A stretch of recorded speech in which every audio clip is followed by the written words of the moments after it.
Buenas tardes. Los invito a abrir su Biblia, por favor, para entrar a la palabra del Señor en Marcos capítulo 5.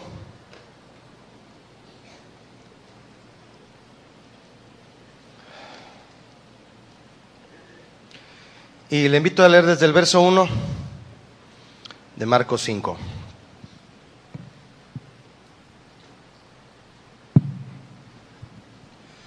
Dice así la palabra de Dios.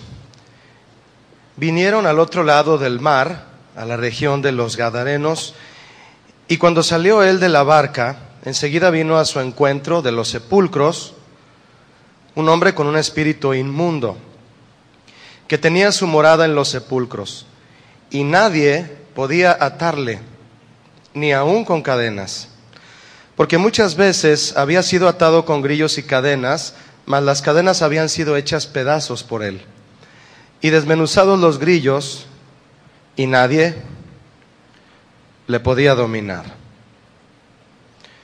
Continuando con la serie La vida y los milagros de Jesús, si me permite, quiero compartirle, en base a este pasaje, un milagro de liberación. Un milagro de liberación. Este relato, también conocido como el endemoniado gadareno, relata uno de los puntos más altos del ministerio de Jesús respecto a su autoridad divina. Se trata de un caso extraordinariamente difícil de posesión. Un hombre convertido en un ser furioso, implacable. Sus alaridos tenían aterrado a todo el pueblo y vivía en los sepulcros. Todo esto subraya lo difícil que era este caso. Y como en cada experiencia del Señor Jesús, esta es una más en la que podemos esforzarnos y buscar entre líneas y extraer una lección espiritual que, permítame decirle, es para todos los ámbitos, para todas las personas que puedan poner su atención en este relato bíblico. Personas recién convertidas de años en la palabra del Señor, personas que vienen por primera vez. Para todos tiene una lección espiritual esta experiencia de Jesús. Si va conmigo nuevamente al verso 1, hay cosas, detalles que vale la pena ver detenidamente para comprender más lo que contiene este pasaje. Dice el verso 1 nuevamente: vinieron al otro lado del mar, a la región de los Gadarenos.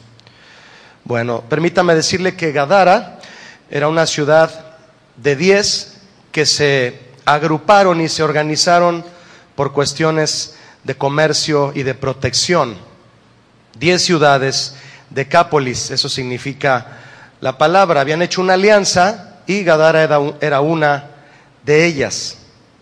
Varios siglos antes las fundaron mercaderes griegos e inmigrantes de otras culturas no judías, aunque sí había una minoría de judíos en Decápolis, sí había. Obviamente, aunque fue invadida, repito, esa zona por paganos, debido a que era Palestina, bueno, pues había judíos. ¿Por qué le menciono este dato de las ciudades y los habitantes?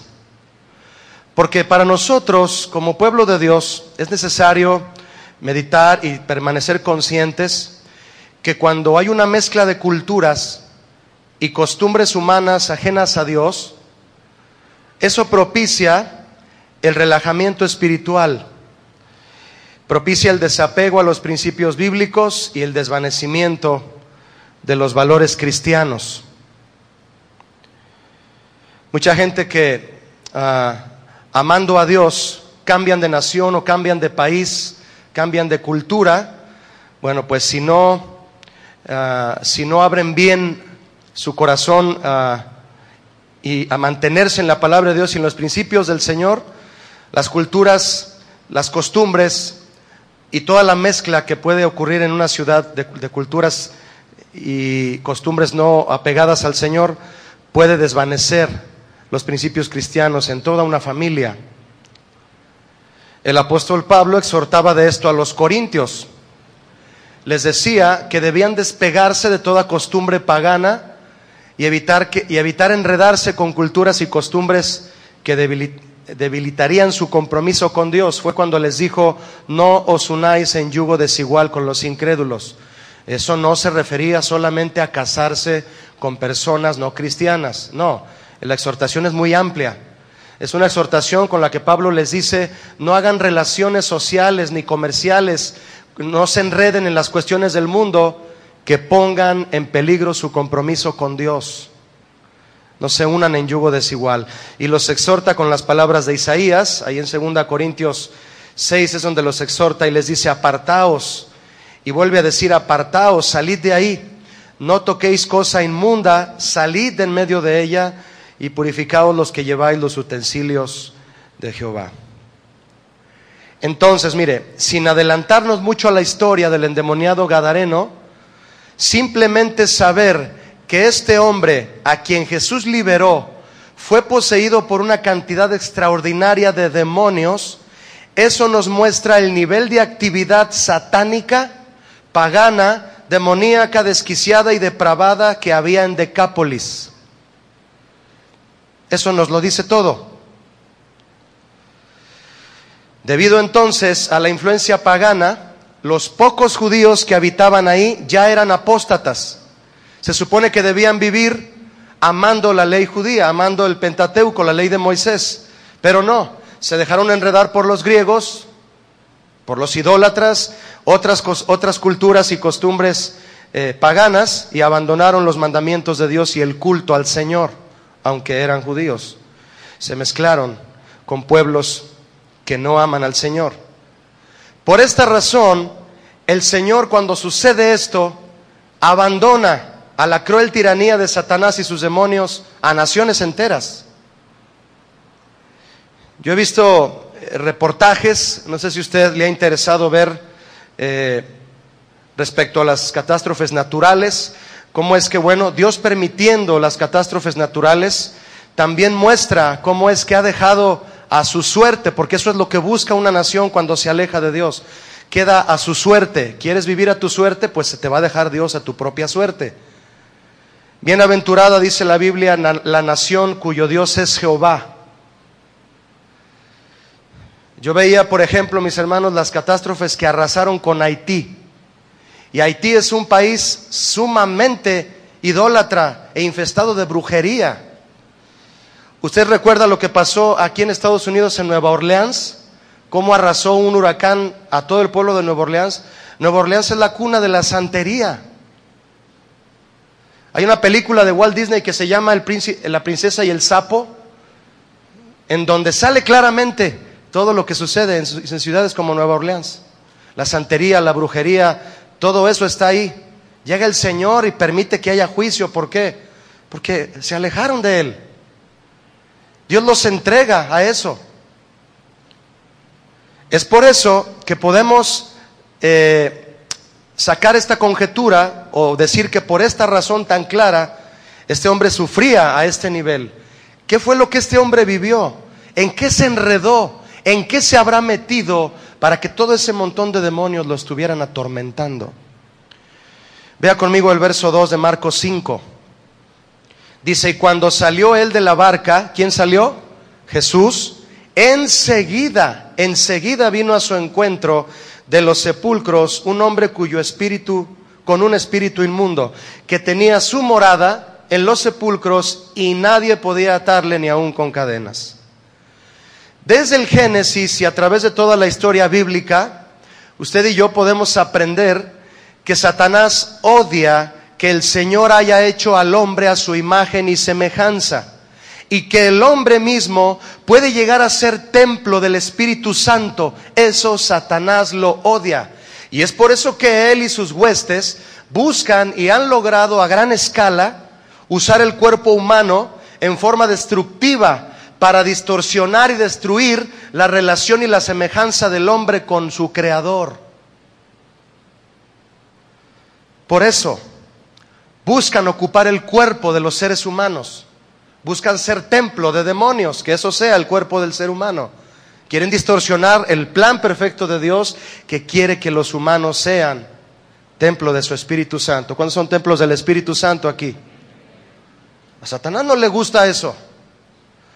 Una faceta de este relato, una cara de este relato, que bueno, en gran parte nos va a traer una exhortación y una amonestación. Aquí hay muchas personas, hay más de 1000 personas aquí, y yo estoy seguro que aquí hay más de una persona aquí que pudo haberse inmiscuido en asuntos de ocultismo. Una faceta de este relato tiene que ver con eso, la cual es importante, aunque no es digna de todo el énfasis.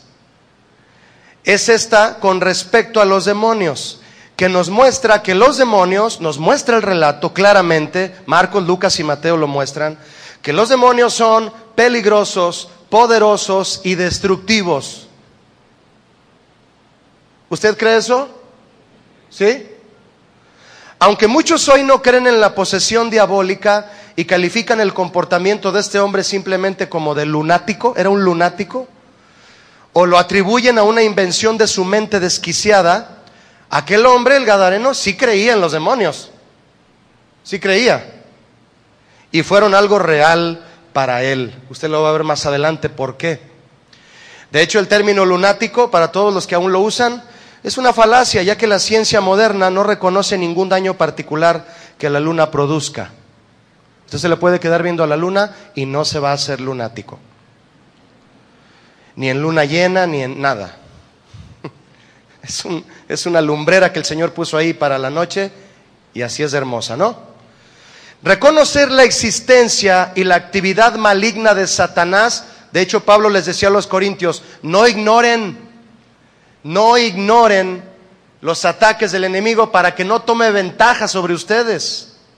Él es astuto. Reconocer la existencia y actividad maligna de Satanás y los demonios no está por demás, pero debemos mantenernos alejados de su campo y evitar cualquier relación con fuerzas demoníacas a través del ocultismo, ni por curiosidad. La Biblia dice que nuestra lucha no es contra carne ni sangre, ¿verdad? ¿Qué significa eso? Nosotros no luchamos entre hermanos, entre seres humanos.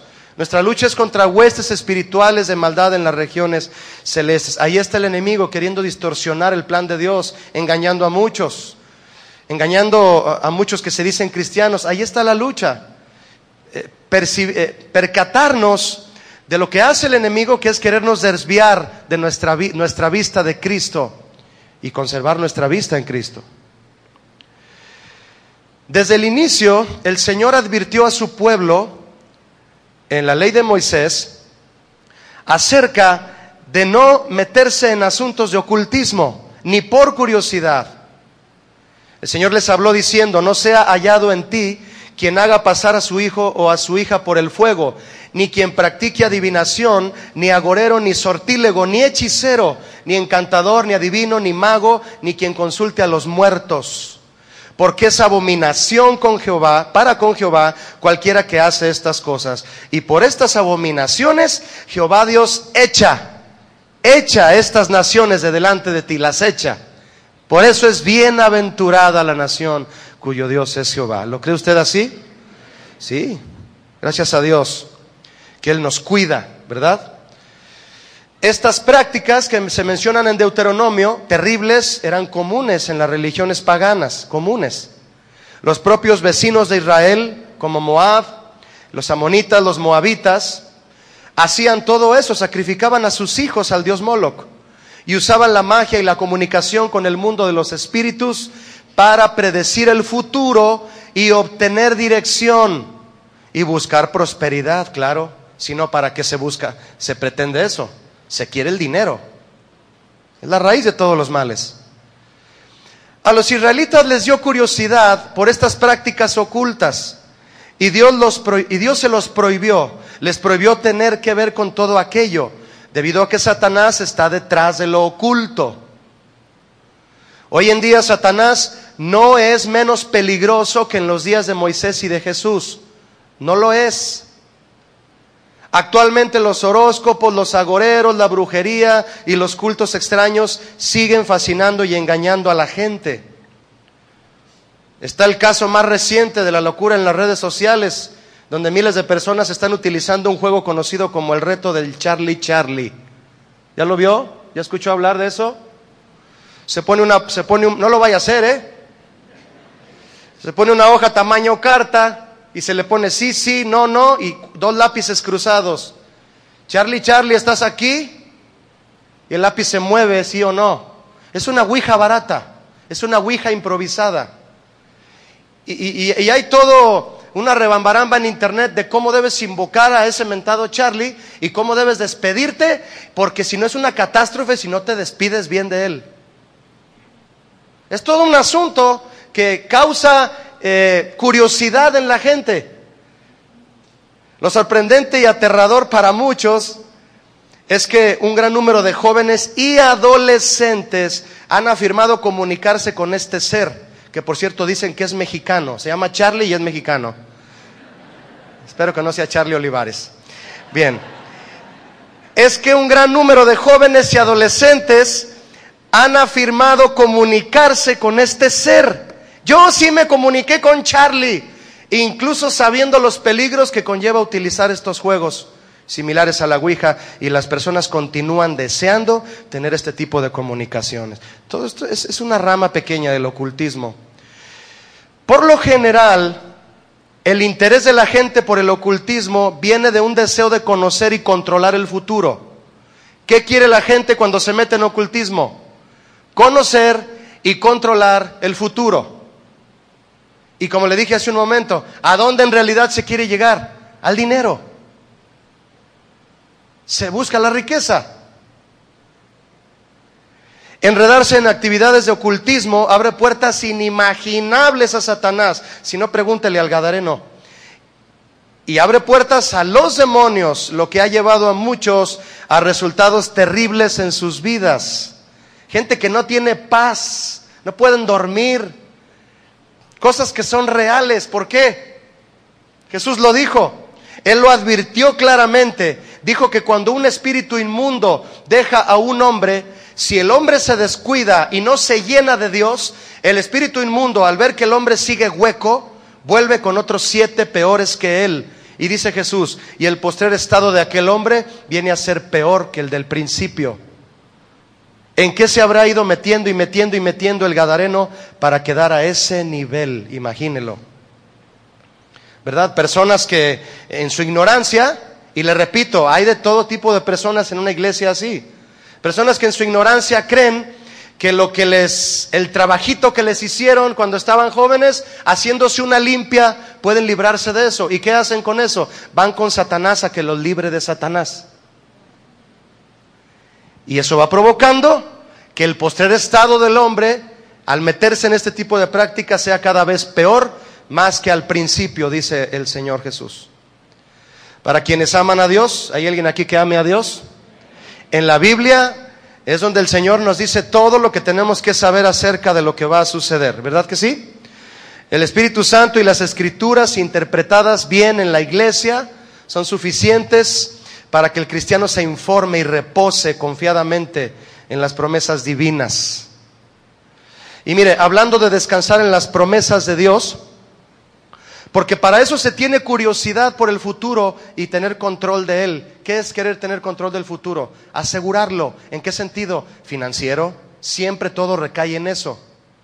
Le voy a decir nada más una sola palabra de las que menciona Deuteronomio 18. Sortílego. No te metas con los sortílegos, no hagas sortilegios. Y ahí viene la palabra suerte y sorteo. La palabra sortílego propiamente significa sisear, que significa llamar sigilosamente a. Pronunciar un conjuro, es decir, dar una orden. Un conjuro es dar una orden mágica. Y generalmente significa un sortilegio, pronosticar. Un sortílego, era consultado no solo para pronosticar lo que vendría, sino también para llamar o atraer un futuro próspero al que lo buscaba. Yo le pregunto, un ejemplo, mi hermano. Cuando alguien compra un boleto de sorteo, ¿qué implica? Ese boleto que usted tiene del sorteo TEC, o de la estrella de la suerte, ¿verdad? Ya ni el nombre perdonan, ¿verdad? ¿Qué implica cuando alguien compra un boleto de sorteo? ¿El azar? ¿Qué opina? ¿El azar? Bueno, la mayoría se apoya en eso y no lo asocian con nada sobrenatural. Pero cuando el comprador escoge el boleto, el número al que le atribuye su suerte, ¿qué espera esa persona del boleto? ¿Perdón? No le oigo. Que salga premiado. Y la persona agarra el boleto que escogió con el número 12 porque es un número bíblico, o el 7, y casi le sisea al boleto: tú eres el ganador. ¿No le pasa por la mente al que tiene el boleto en la mano que ese es el boleto ganador? ¿Sí o no? Eso es un sortilegio. Hasta ahí se lo dejo. Usted piénselo, hermano. Ya llega a casa y venda su boleto. Bueno, si lo está pagando en abonos porque está carísimo, ahí verá usted también. ¿Y por qué se le atribuye esa esperanza a una cosa así? Porque el dinero del premio asegura el futuro del ganador. Y eso es lo que quiere la gente. Es a través de esta y de muchas otras formas que Satanás ha atrapado a muchos curiosos, llevándolos a desenlaces terribles por ambición, avaricia y otros pecados en los que los demonios influyen y muchos no lo creen o no lo quieren aceptar. Hace algunas semanas tuve el privilegio de dar una enseñanza a los padres de adolescentes que se llamó La influencia de los medios de comunicación en la sexualidad de los jóvenes. Y leyendo comentarios, estadísticas, leí una estadística, hermano, que es la siguiente: mire, hay una generación de jóvenes y adolescentes que a partir más o menos del año de 1995 para acá, 20 años, tienen la idea sin complicaciones, sin prejuicios, de que ver pornografía es algo normal. Normal. Que no se le puede llamar de hecho un acto inmoral. Porque es algo que inclusive puede formar parte del desarrollo sexual de la vida de los humanos a partir de esa década para acá. ¿Cómo ve? Se pierde el temor, obviamente, de Dios, y se pierde, se desvía la mentalidad en cuanto a la moralidad, claro, mucho más en cuanto a lo espiritual, respecto a que detrás de esos pecados está Satanás. Está Satanás. Y ese, como otros pecados que existen de depravación, pueden llegar a poseer de tal forma a un hombre o a una mujer, a un joven, a un adolescente, que los lleva a una cautividad terrible y provocar, de ahí se derivan cuestiones terribles como violaciones, etcétera. ¿Y tiene que ver Satanás en eso? Sí, muchos no lo quieren creer, no lo quieren aceptar. Por eso se deslizan y corren hacia actividades pecaminosas que creen que son inocentes. Y al rato traen una falta de paz, que no pueden con la desesperación, les sudan las manos, no hayan qué hacer, piden ayuda. Es que estás metido en un montón de cochinadas, perdóname la palabra, y te falta la paz de Cristo. Claro, te dejó ahí. ¿Qué hizo Pablo con aquel hombre que cometía incesto y nadie decía nada y él no lo dejaba de hacer? Sáquenlo de la iglesia y entréguenlo al mundo, que se revuelque en el lodo, a ver si así entiende que necesita a Dios. Verso 3 de Marcos 5. Que tenía su morada en los sepulcros y nadie podía atarle, ni aun con cadenas, porque muchas veces había sido atado con grillos y cadenas, mas las cadenas habían sido hechas pedazos por él y desmenuzados los grillos y nadie le podía dominar. ¿Dónde tenía su morada este endemoniado? En los sepulcros, vea usted. ¿De qué nos habla esto, mi hermano? Los demonios habían logrado que este hombre se refugiara y habitara en una tumba, lo cual muestra su deseo incansable de destruir y su tendencia hacia la muerte. ¿A qué viene el ladrón? A hurtar, matar y destruir. Ahora mire, esto nos dice que el dominio del pecado sobre una persona, Porque es obvio que sobre el gadareno no solamente había demonios, él había vivido una vida de pecado, eso es obvio. El dominio del pecado sobre una persona, y no solo eso, sino la influencia demoníaca misma, tiene como única intención arrastrar al hombre hasta la muerte. Esa es la paga del pecado. Y siendo objetivos, partiendo desde la Biblia, este hombre estaba prácticamente muerto cuando se encontró con Jesús. ¿Qué implica estar muerto? Estar muerto implica estar sin Dios, primeramente, sin su soplo, sin vida. Estar muerto implica estar solo, sin apoyo ni protección. Estar muerto implica estar desahuciado. Nadie cree que tu situación tiene remedio. Estar muerto implica estar desnudo, es decir, vulnerable y expuesto ante el pecado y el enemigo. Estar muerto implica estar desesperado, no le encuentras razón ni propósito a la situación. El rey David, en medio de una situación difícil, escribió el Salmo 40, que es un canto. Él dijo: pacientemente esperé al Señor y me hizo sacar ¿del qué? ¿Del qué? Del sepulcro. Pozo ahí es sepulcro, de la desesperación, habla de gritos. En su momento difícil, Job expresó lo siguiente: mi aliento se agota, se acortan mis días y me está preparado el sepulcro. No hay conmigo sino escarnecedores, en cuya amargura se detienen mis ojos. El gadareno no era hijo de Dios cuando Jesús lo encontró. No era. Tal vez tú estás en este lugar, en esta reunión, vienes por primera vez y probablemente no seas hijo de Dios aún, pero el Señor Jesús te puede dar la potestad de serlo, ¿verdad que sí, iglesia? El gadareno no era hijo de Dios cuando Jesús lo encontró. Jesús lo halló muerto en sus delitos y pecados y además poseído. David y Job ya eran hijos de Dios, pero su situación fue tan apremiante debido a la prueba que ambos sintieron estar en una tumba y clamaron al Señor. Es por eso que el mensaje es para todos. Al gadareno nadie podía atarle ni dominarlo, ni con grilletes, ni con cadenas, las hacía pedazos. Los grillos y cadenas simbolizan los métodos o intentos humanos para tratar de controlar lo que es incontrolable por el hombre. Tiene que llegar el momento en que tú te des cuenta que aquello que has querido controlar y no has podido, solo Jesús tiene la salida para eso. ¿Cuántos creen eso?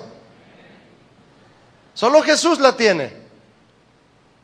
Cuando la iglesia se llena en su boca de las palabras solo tú Jesús, empieza realmente un sentir de dependencia y de saber que cuando llegue el momento de cierta batalla, cierta oposición, solo Él te puede librar. ¿Cuántos lo creen así?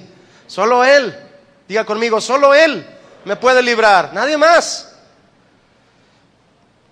En aquel momento Jesús conocía, porque Él es omnisciente, conocía todos los métodos humanos que posiblemente ya habían utilizado en este hombre para liberarlo y que no habían dado resultado.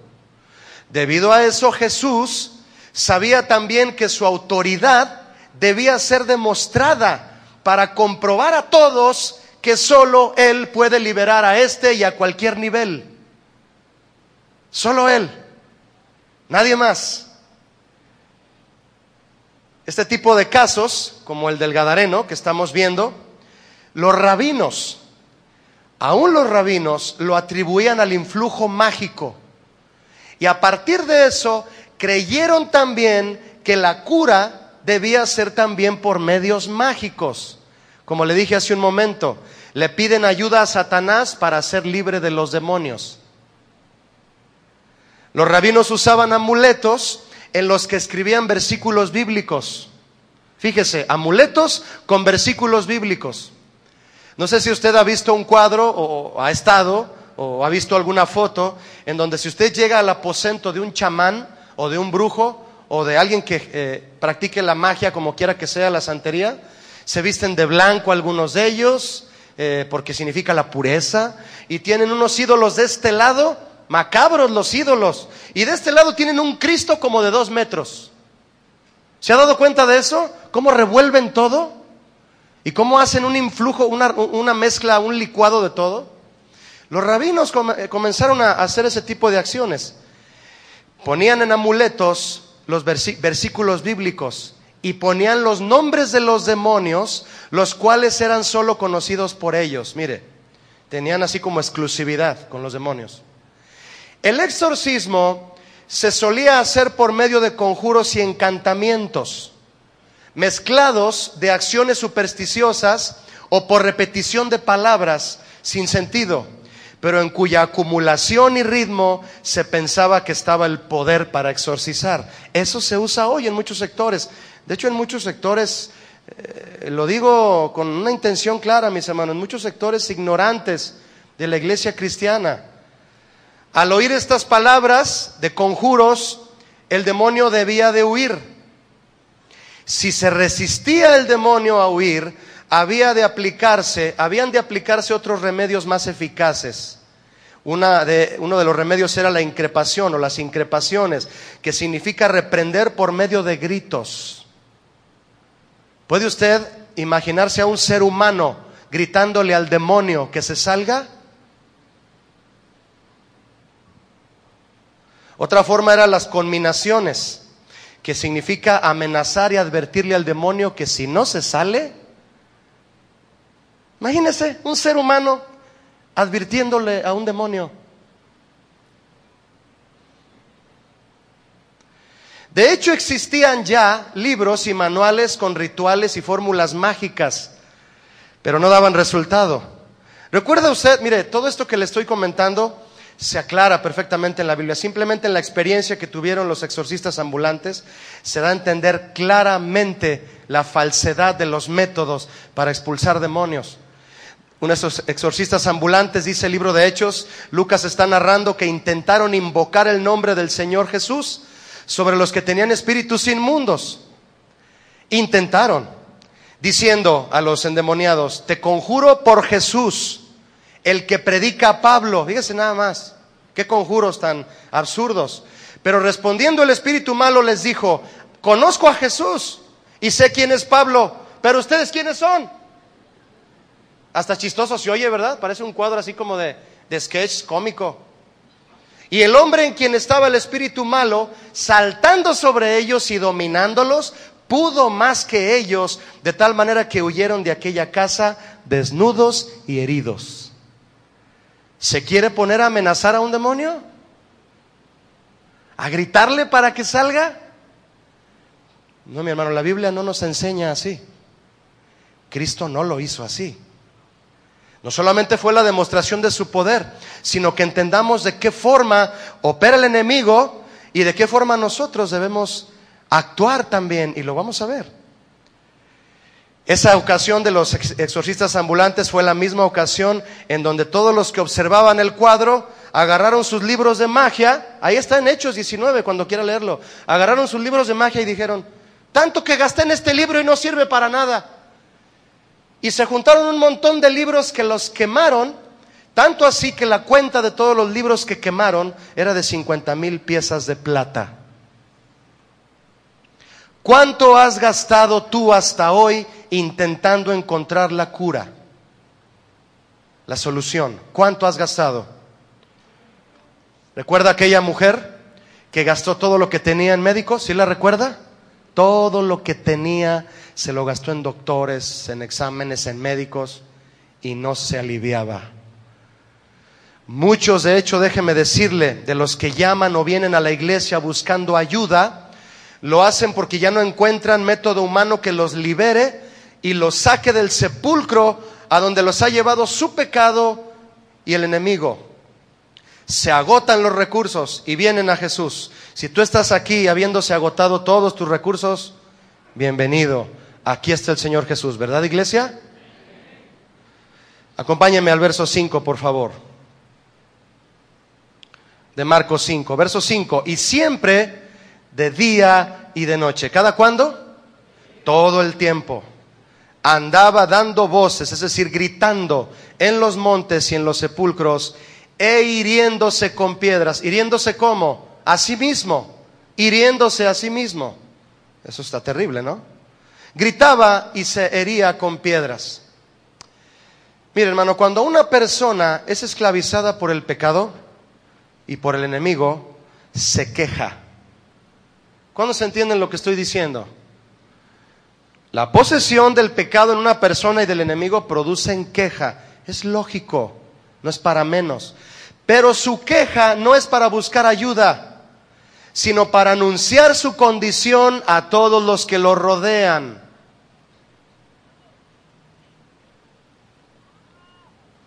Y cuando se posterga o se pospone entregar a Jesús la vida en cualquier condición, si tú has postergado tu entrega a Jesús, estés como estés, lo que estás provocando es que el pecado te haga más daño a ti y a los que te rodean.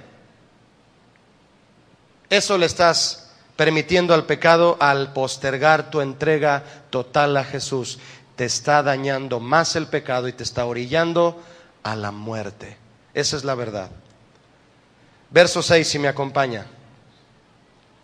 Cuando vio pues a Jesús de lejos, corrió y se arrodilló ante él, y clamando a gran voz dijo, gritando, ¿qué tienes conmigo, Jesús, Hijo del Dios Altísimo?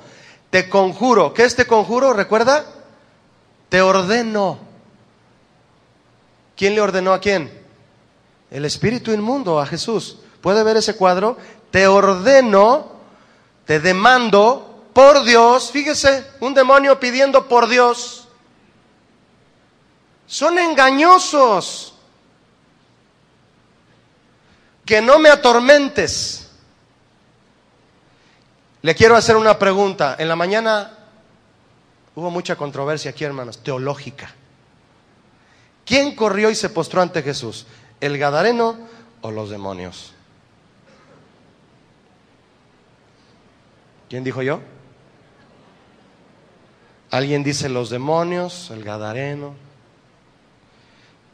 Mi opinión, lo más probable es que la actitud de rendición y de arrodillarse la tuvo el hombre, ya que los demonios tuvieron la osadía de intentar darle una orden a Jesús, temblando, sí, pero lo intentaron.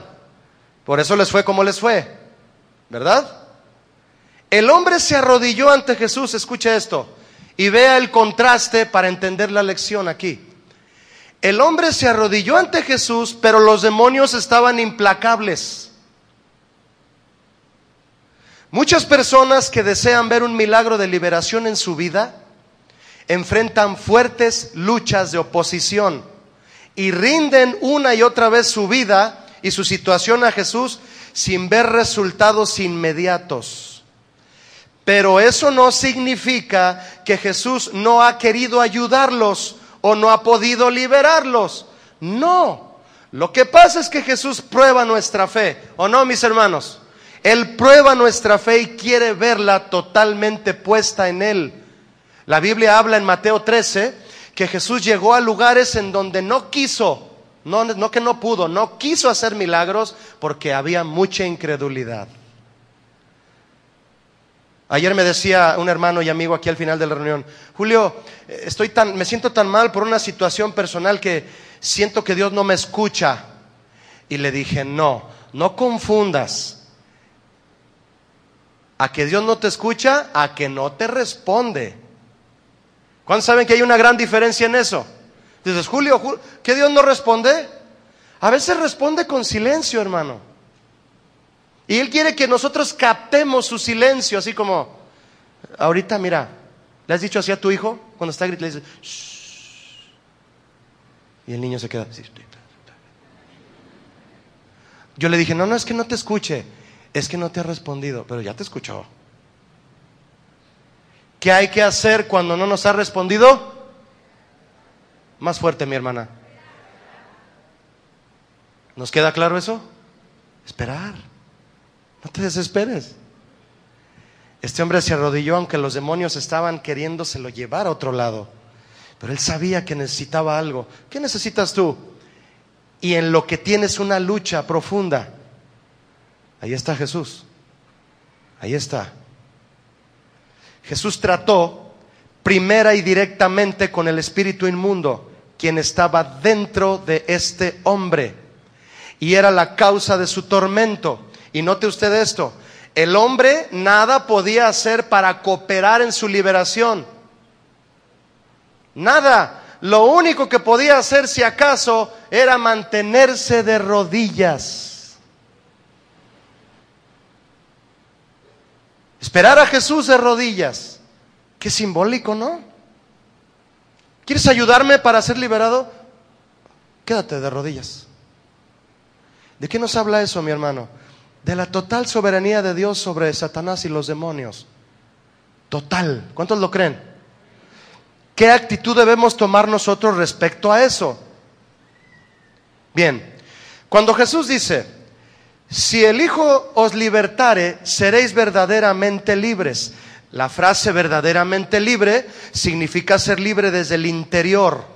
No que parezca que eres libre, no que parece que ya dejaste el vicio, no que parece que ya se te salieron los demonios, no que parece, no, eres de verdad libre desde el interior. Solo Jesús pudo echar fuera el tormento profundo de aquel hombre. Todos sabemos que el pecado trae muerte al ser humano.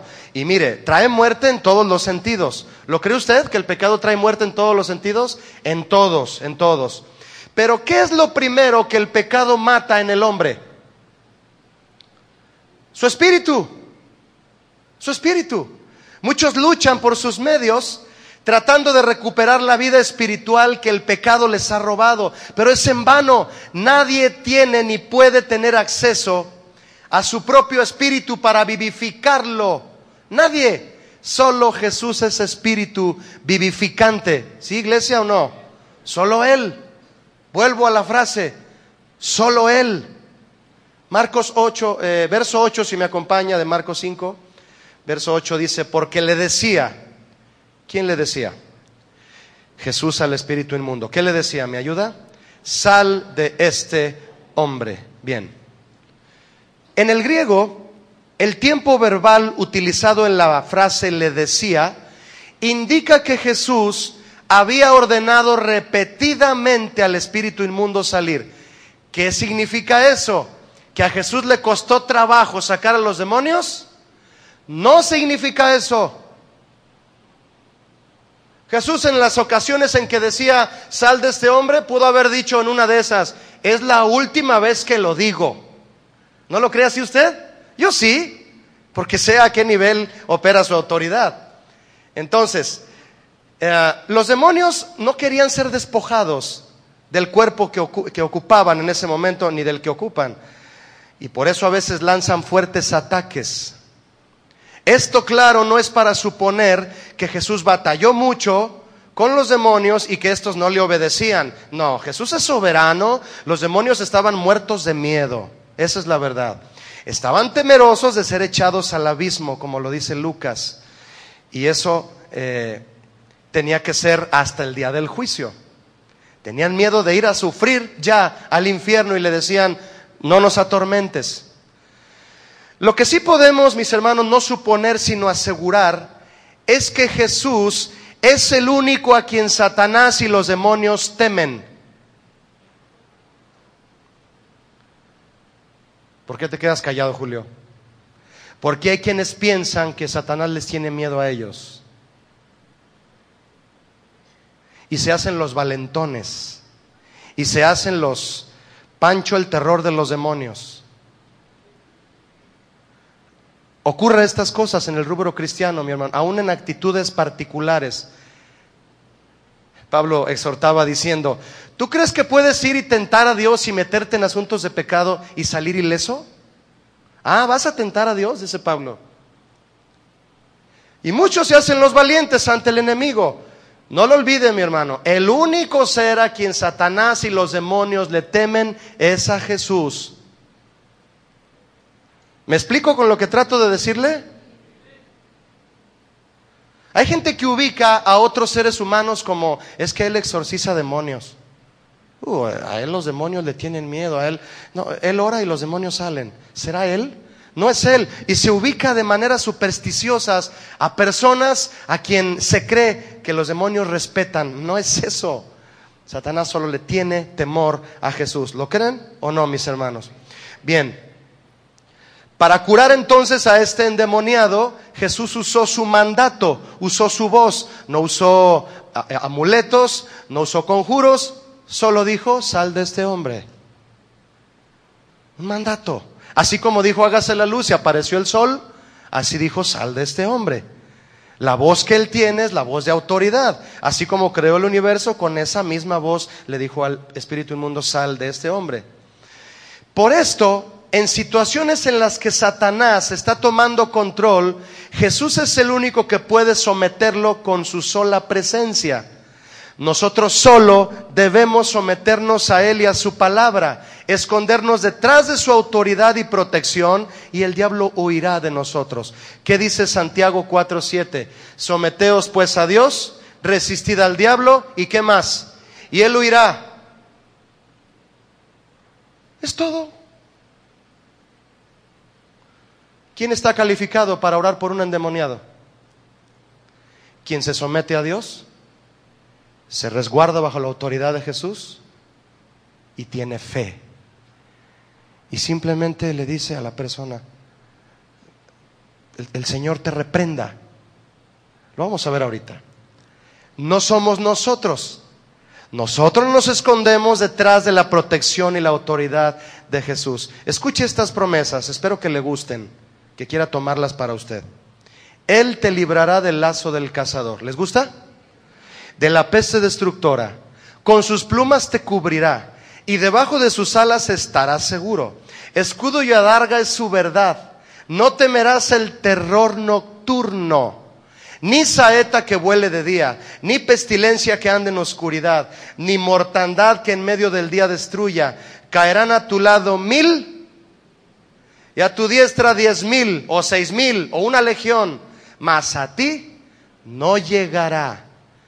¿A quién le gusta toda esta protección? ¿Sabe usted para quién es?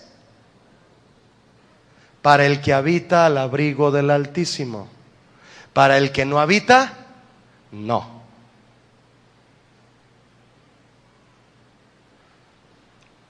Estaban muy contentos cuando les estaba leyendo las promesas, y cuando les dije esto se pusieron muy serios. ¿Para quién es la protección?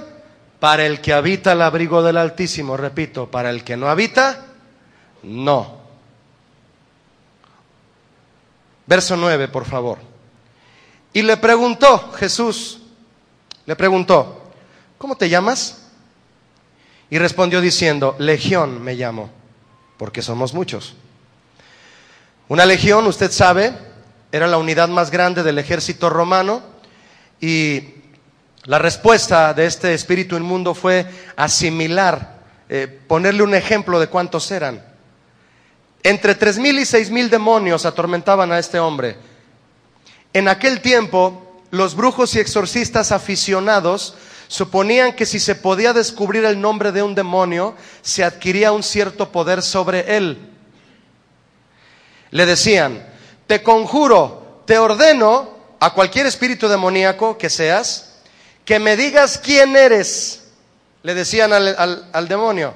Y si lograban conocer el nombre del demonio, el poder de éste quedaba quebrantado.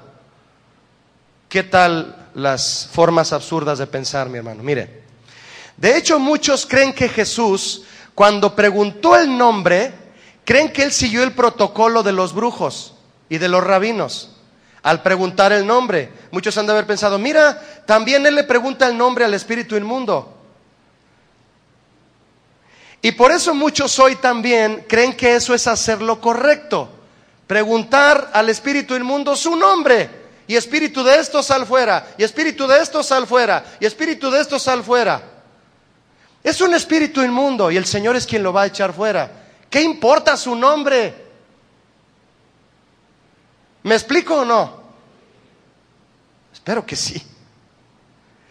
Y voy más adelante, mire. Se creía que teniendo el nombre del demonio se tenía control sobre él. Y dijeron: Jesús le está preguntando el nombre, él está siguiendo el protocolo de los brujos. No.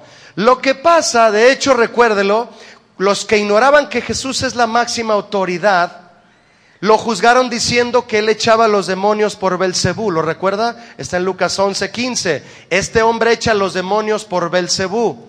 Imagínense que se apoyaba en Satanás para echar los demonios.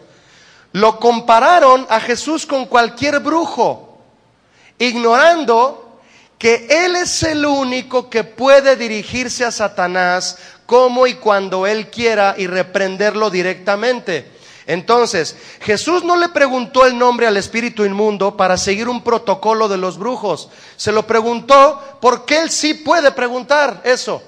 ¿Qué le preguntó a Satanás en el primer capítulo de Job? ¿Qué le preguntó? ¿Dónde estabas? ¿Lo recuerda? ¿Qué respondió Satanás? De rodear la tierra y andar por ella. Imagínese a Satanás, ¿qué te importa? No. Aquí el jefe es Jesús, ¿o no? Por eso preguntó el nombre. Él no hizo lo que los demás brujos hacían. Estamos hablando de la autoridad única de Jesús, mis hermanos, que solo Él puede ejercer. Solo Él. Solo a Él Satanás le tiene miedo. Judas escribió lo siguiente en el verso 9: pero cuando el arcángel Miguel contendía con el diablo, disputando con él por el cuerpo de Moisés, no se atrevió a proferir juicio de maldición contra él, sino que dijo, ¿qué le dijo el arcángel Miguel al diablo? El Señor te reprenda. No quiso echar mano de su propia autoridad. ¿Usted cree que el arcángel Miguel tenía autoridad en cierta forma? Claro que sí, pero para eso no usó la autoridad, porque no era correcto. Le dijo, el Señor te reprenda, Él se hace cargo de ti. Yo no me voy a hacer el valiente aquí, ni me voy a meter contigo, ni te voy a hablar. Satanás, te reprendo, ahí estás, ya te vi, estás atrás del reloj, lo estás moviendo de hora. Ya te vi, estás metido en mi casa y te voy a sacar del closet, ya te metiste ahí. No, mi hermano, el Señor te reprenda. Punto. ¿Me estoy explicando? Debemos refugiarnos en Jesús, no ponernos a platicar con el enemigo. No tenemos nada que hablar con él. En ninguno de los relatos, ni de Marcos, ni de Lucas, ni de Mateo, dice que Jesús fue asistido por alguno de los discípulos. Él se quedó solo con el endemoniado. Imagine a los discípulos viniendo de una tormenta, todos mojados, parecían ratoncitos empapados, diciéndole a Jesús, ¿qué, no tienes miedo que perezcamos? Jesús se levanta, calma la tormenta y les dice, ¿dónde está su fe? Y ahí vienen todos empapados y apenas se venían secando cuando viene corriendo el endemoniado. A nadie lo asistió a Jesús, solo dio la orden y el hombre fue libre. ¿Para quién es sencillo el asunto de un endemoniado, mi hermano? Para Él, refúgiate en Él, búscalo a Él, apóyate en Él. Él es quien libera, nosotros no. Verso 10 de Marcos 5: y le rogaba mucho que no los enviase fuera de aquella región.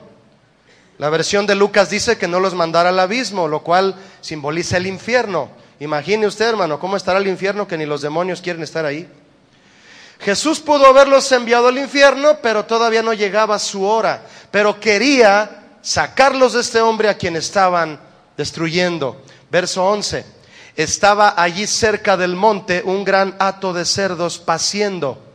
Esta región era habitada por gentiles, por eso había cerdos. Lo que explica por qué había tantos cerdos además. Y mire, aquí hay algo ilustrativo. En la ley del Antiguo Testamento, Dios ordenó a su pueblo no comer cerdos ni acercarse a ellos porque eran inmundos. Y esto nos habla de la forma en que Dios califica el pecado. Los gentiles no obedecían esta ley, criaban puercos y se los comían, los vendían. Esto nos habla del deseo de Dios de que su pueblo no quiera ni tenga nada que ver con la inmundicia de los pueblos paganos. Vea el verso 12, por favor. Y le rogaron los demonios a Jesús. ¿Qué hicieron? Le rogaron. ¿Hay autoridad en Jesús? Claro que sí, Él es el único que tiene. Le rogaron todos los demonios diciendo, envíanos a los cerdos para que entremos en ellos. Claro, lo inmundo a un lugar inmundo, ¿no lo cree? Ahí se sentían a gusto. Para los demonios era un hotel 5 estrellas. Lo santo a lo santo, lo inmundo a lo inmundo. ¿Dónde se siente usted más a gusto? Respóndase usted a usted mismo. Verso 13. Y luego Jesús les dio permiso, otra muestra de autoridad. Le rogaron, les dio permiso. Aquí está, clarísimo. Él es. Y saliendo aquellos espíritus inmundos, entraron en los cerdos, los cuales eran como 2000. Y el hato se precipitó en el mar por un despeñadero, y en el mar se ahogaron. Ahora, permítame, hermano. Son varias las razones que Jesús tuvo al permitirle a los demonios entrar en los cerdos. Y muy importantes todas las razones.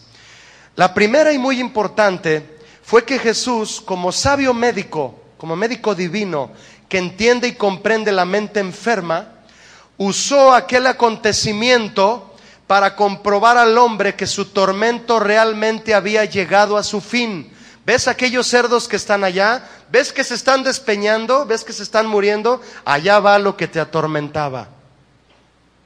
Lo usó para comprobarle al hombre que su tormento había llegado a su fin, y el hombre recuperó la paz. Jesús es tan bueno que te va a hacer sentir una seguridad de que Él está contigo, y te va a dar una paz que sobrepasa todo entendimiento, al grado que tú puedas decir: realmente soy libre. ¿Cuántos saben de lo que hablo?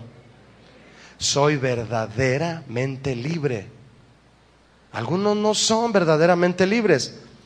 Haber visto entonces este hombre a los cerdos caer al despeñadero era casi la única cosa en el mundo que podía convencer a este hombre de que ya estaba curado.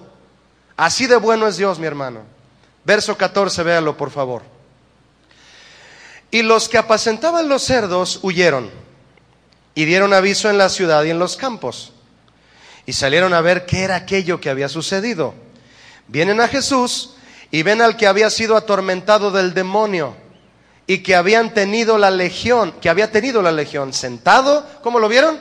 Sentado, vestido y en su juicio cabal, y tuvieron miedo.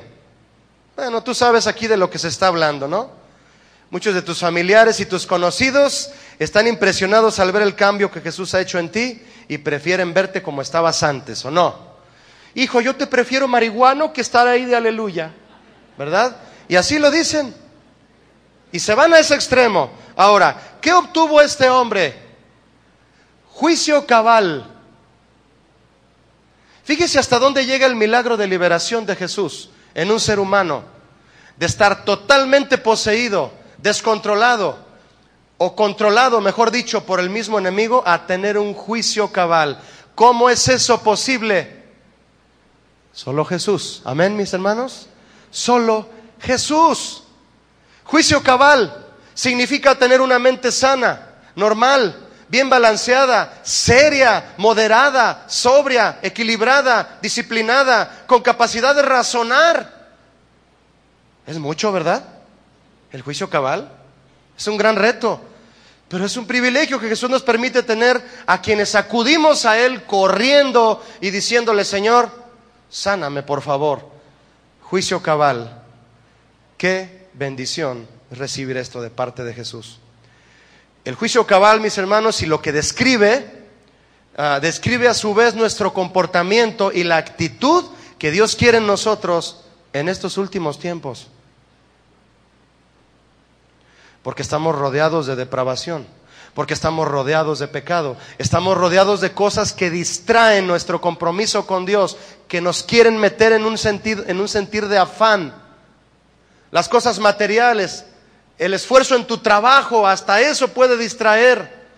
El deseo por tener más, por vivir bien, por lograr cosas, y nos desprende de ligarnos a la búsqueda de un juicio cabal. Verso 16, acompáñame. Y les contaron los que lo habían visto, cómo le había acontecido al que había tenido el demonio, y lo de los cerdos. Y comenzaron a rogarle que se fuera de sus contornos.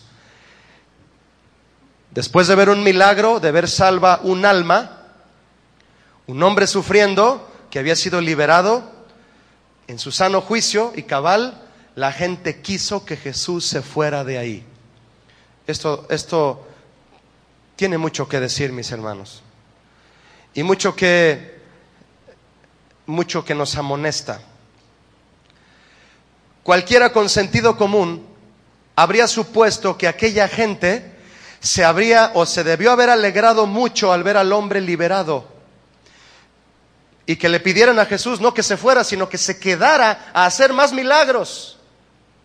Pero no, un hombre pobre había recuperado la salud a costa de unos cerdos, y Jesús fue el causante, y ya no lo querían más ahí.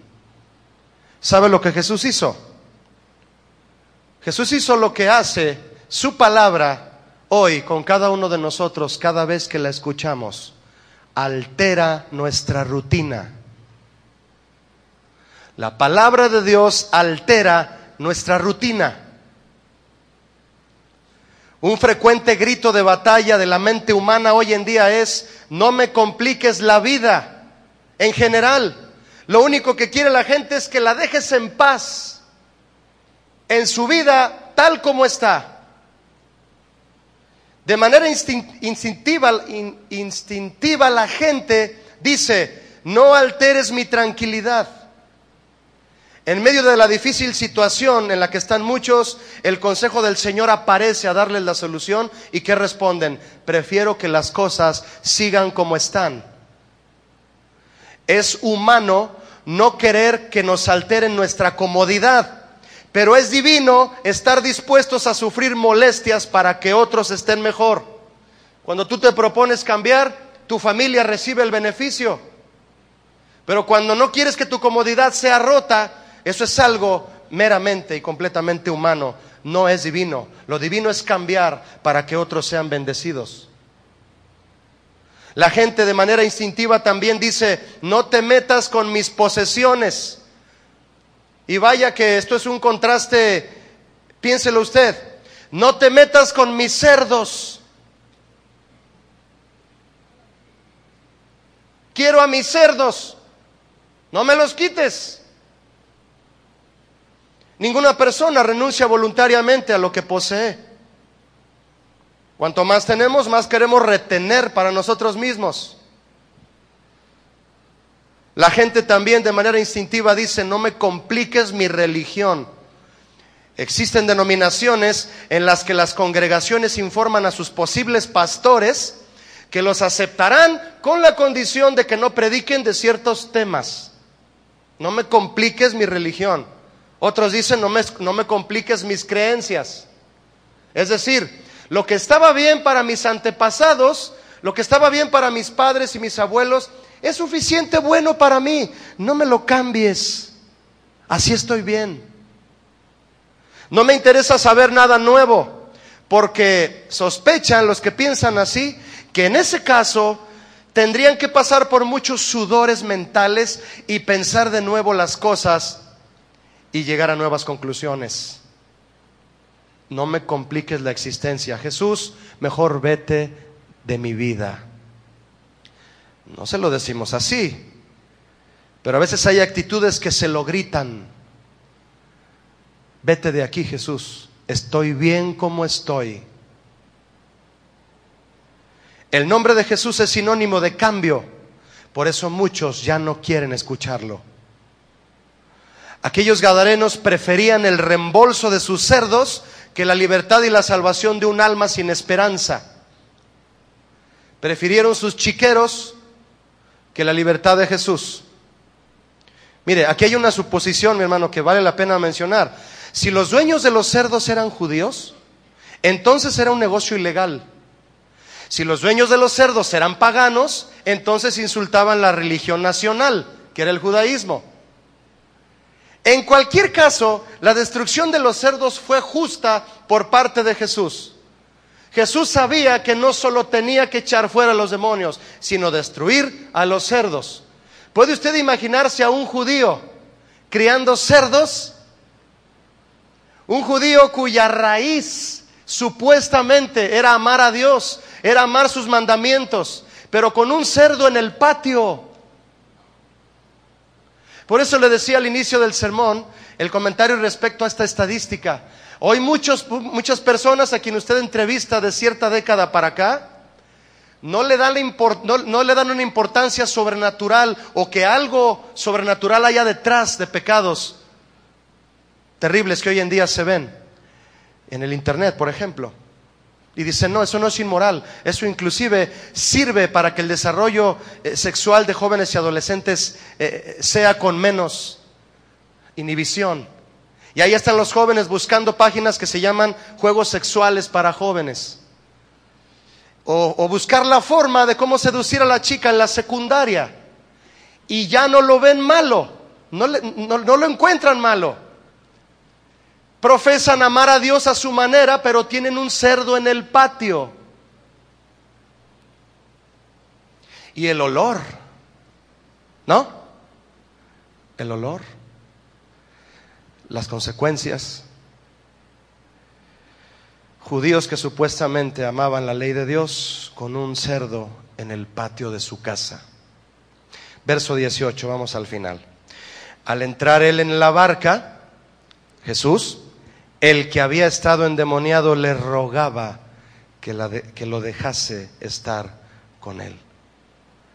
Esta es la reacción correcta, mis hermanos. Si tú te habías preguntado, ¿cómo me doy cuenta que soy realmente libre y nacido de nuevo? Aquí lo tienes. La reacción correcta de un hombre que ha sido libre de verdad es que quiere estar con Jesús. Decirle a Jesús, tú me hiciste libre, ahora yo haré lo que tú me digas. Si no entregas tu libertad a Jesús, cuando Él te libere para servirle, si no se la entregas para servirle, no vas a saber usar sabiamente tu libertad por ti mismo. Pablo dijo a los Gálatas, manténganse firmes en la libertad que Jesús les dio y no estén otra vez sujetos al yugo de la esclavitud. Marcos 5:19, ahí donde está usted, la parte final. Mas Jesús no se lo permitió, sino que le dijo, vete a tu casa, a los tuyos, y cuéntales cuán grandes cosas el Señor ha hecho contigo y cómo ha tenido misericordia de ti. ¿A dónde lo mandó primero? ¿Dónde debía demostrarse el cambio primero? En su casa. Ahí. Y se fue. Verso 20. Y comenzó a publicar en Decápolis. Se convirtió en un misionero. Cuán grandes cosas había hecho Jesús con él, y todos se maravillaban. San Gregorio Magno escribió el siguiente pensamiento: desde el momento en que alcanzamos algún conocimiento de las cosas divinas, ya no queremos volver a las humanas, buscando el reposo de la contemplación. Pero el Señor manda derramar el sudor en el trabajo antes de restaurarnos por la contemplación. Este hombre fue hecho libre para proclamar lo que Dios hizo en él.